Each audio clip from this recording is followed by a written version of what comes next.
Hey there everyone, Lord Frigid here with the 22nd episode of Aether Raid's Offense. I am super pleased to be able to bring an Aether Raid's Offense episode to you guys since I was unable to last week. I had a much better experience this week, mostly because the bonus unit rotation plays much more nicely with my light season setups than it does with my Astra season setups. I was actually able to be on the delivering end of the bonus unit Winter Sothis experience, so that's always fun. And I guess without further ado, let's just go ahead and get right into these. So this map is a bit of an odd duck in that its space coverage actually isn't that great. Beyond those top 4 rows, it doesn't really cover much of anything. However, it's deceptive in that these 3 spaces that are exposed, you'd think, okay, I'll just stick a range tank there. It's not necessarily that simple just because double Kagero is actually kind of annoying to deal with. And I mean, I'm not saying that it's impossible. Actually, let's see here. A Dune, off the top of my head, would be able to deal with that. Of course, not everyone has a Dune. Even if you stick a unit on the left edge, both Kageros will be able to get to that spot through the power of refreshing. So that's just something to keep in mind. Actually, I would recommend, if you do have a ranged tank, I would recommend that you get them to that space where the inn currently is, right next to the Dark Shrine, and smite them over onto that heavy trap, which I'm assuming is real. I mean, why would you put Kagero there with absolutely no protection at all? And then you just sniper from over the Aether Fountain, and now you're going to get attacked by Kagero Beverage Ninja and Azura, but both of those are significantly easier to deal with an enemy phase tank than Kagero Honorable Ninja, my opinion. So I actually did a pretty similar approach on my attempt, so let's go ahead and just get into that. So this raiding party is pretty gross overkill, but let's go ahead and get right into it. This is triple mythic bonus unit Winter Sothis with 71 HP, super fair and balanced. I'm going to go ahead and kick things off with a reposition here. Either way, regardless of which one of those 2 traps was real, it would have been tripped and Sothis would have been able to move to safety, so that's a win-win situation there. Extra win because the trap only did 10 damage, so Air's going to heal that off pretty quickly. My plan for this map is to wait for my Bolt Tower to activate so I can get that damage off on Kagero Honorable Ninja, and that will allow Idun to one-shot her. And the reason I prefer that over having Sothis one-round her, which she totally could, she's disgustingly fast, is because it's more advantageous to have Idun in that position than to have Sothis there. Just because of the units who she's in the range of, that would be 2 greens, a blue, and a red. That's much more advantageous for Idun than it is for Sothis, especially when one of those greens hits her def, which is her weaker defensive stat. And granted, she doesn't die. It's just annoying. So my Bolt Tower should be activating now. Just dropping a quick 25 on them, and I will be able to smite Idun up.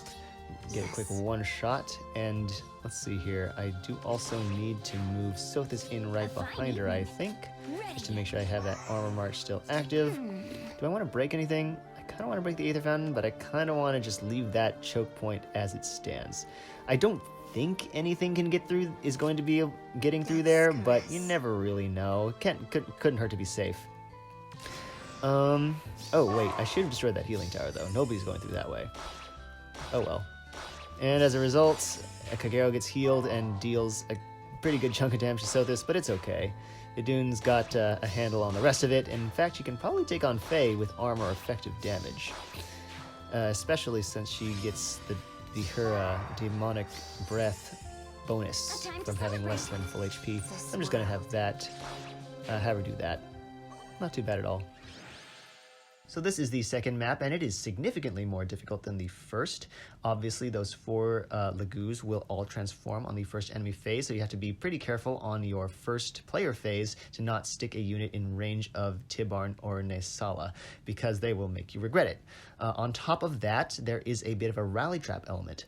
So if you stick a unit in range of Tibarn and Nesala, the other one is going to come over and rally. They will immediately receive Raisin's Refresh, and now you have not 1, but 2 Bird Kings coming at you full steam, and that is actually kind of terrifying.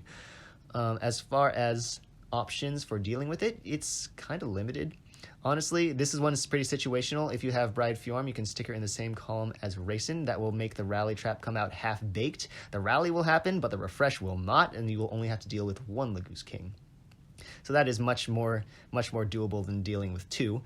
I do think that the rally trap is actually a bit of a blessing and a curse. If it does get off, then Leith will not get a refresh, and Leith is the hardy bearing user. So if you do have a Vantage tank that's capable of handling both Tibarn and Nisala, just stick him in one of their ranges and watch him go. So yeah, I think that's a bit of a weakness there as well. Outside of that, I really don't know. It's kind of hard to Galeforce this map just because on the left you've got Sothis with guard to stuff that avenue of approach. On the right, those traps, you can't really tell which one of those is real. It's very hard to test with the threat range of the Lagoos being so large. So it's hard to go up that route. Not to say that it's impossible, because actually that's the approach I take, but it's made much more difficult. And in fact, I think I've run out of things to discuss for this map, so let's go ahead and just get into my approach. Alright, so I've concocted a Galeforce strategy for this particular map, and interestingly enough, it actually depends on the activation of my Bolt Tower to deal damage to Sothis, Nisala, and Leith. It's not very often that you see a Bolt Trap damage as actually essential to a Galeforce clear of all things, but it really does come in handy in this case. So I'm going to go ahead and have Laurashell break this, and then I'll have Peony break the statue. And I do need to have Roy... Actually, no. I need to have Roy down next to Laurashell so he gets the Hone Cavalry buff and remains affected by Rayson's chill speed. I need to get Peony out of Nisala's transformed range. Definitely don't want her in the middle of that. That would be absolutely terrible. So, and I just need to wait for my Bolt Tower. Actually, let me take a quick look and double check the debuff situation. Okay, -5s. Huh. What's that from? Must be from, whatchamacallit. She can still one-shot Sothis, though, so that's good, after the Bolt Tower activation. Roy is affected by chill attack and chill speed as expected. Azura is not hit by anything. And oh, I actually miscalculated slightly. I forgot to account for Peony's +4 speed buff. I thought I would need to have Azura not hit by chill speed so she could double Tibarn, but it turns out that's not necessary because she gets a +4 from Peony being on the team. I'm actually going to go ahead and get her over there just so she can be in the same column as Roy when he attacks Leith. I don't think it's necessary, but it couldn't hurt.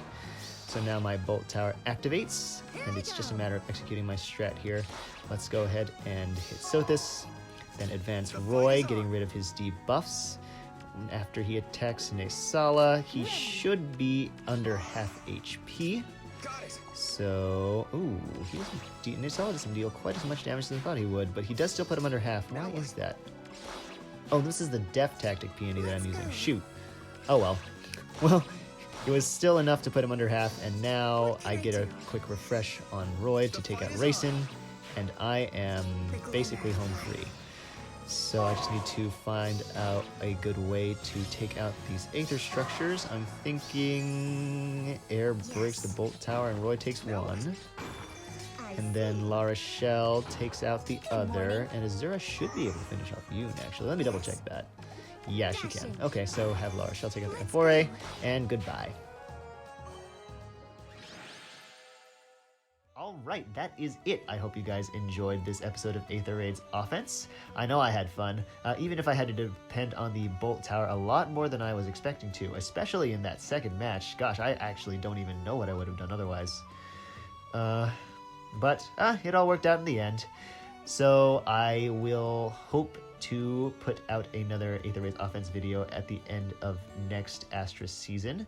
It might be on Monday. I'm actually thinking about moving the Aether Raids Offense series to Monday, purely because most of the interesting matches kind of come towards the tail end of the season, and obviously the last matches you play are going to be on Monday, or well, maybe Tuesday for some people, but it's Monday for me. So yeah, we'll see what happens. And regardless, thank you very much for watching, and I will catch you next time.